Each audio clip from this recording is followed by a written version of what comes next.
В селе Хатыстыр Алданского района порядка 30 жителей заключили контракты на получение адресной помощи с органами социальной защиты. Это, в свою очередь, помогло реализовать некрупный бизнес-проекты для хатыстырцев. Каким предпринимательством занимаются жители села, узнавала Татьяна Вахнина. Антонина Тарасова заведует пекарней села Хатыстыр. 500 булок в день – такова средняя норма выработки. К любому делу нужно приступать с душой, считает Антонина Николаевна. Свое житейское призвание женщина видит в животноводстве. Она лелеет мечту о разведении поросят. На становление семейного дела Тарасовы получили 50 тысяч рублей по социальному контракту. Одно из мер государственной поддержки начинающих предпринимателей. Ну вот, сельхозхозяйством я хотела свиней завести опять. Вот не смогла со здоровьем, со строительством, сейчас опять остановка.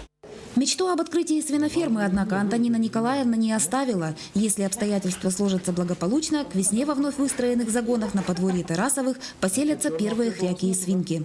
Контракты на получение адресной помощи с органами социальной защиты заключили порядка 30 хатыстырцев.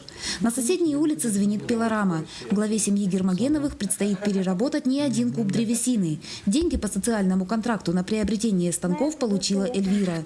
Деревообработкой Гермогеновы занимаются 3 года. Начинали, простенько начинали, купили пилораму, вот соцзащита нам помогла вот это вот купить, и мы купили и сразу начали вот это вот делать, материалы продавать. В настоящее время у супругов имеются деревообрабатывающий станок и 2 пилорамы. Семейное дело носит сезонный характер. С наступлением зимы переработка древесины будет приостановлена. Строительство крытого цеха в планах на будущее. Эта идея станет объектом следующего социального контракта, который Эльвира вновь собирается заключить с органами соцзащиты. Татьяна Вахнина, Сергей Шипачев, Дмитрий Заливин, НВК Саха, Алдан.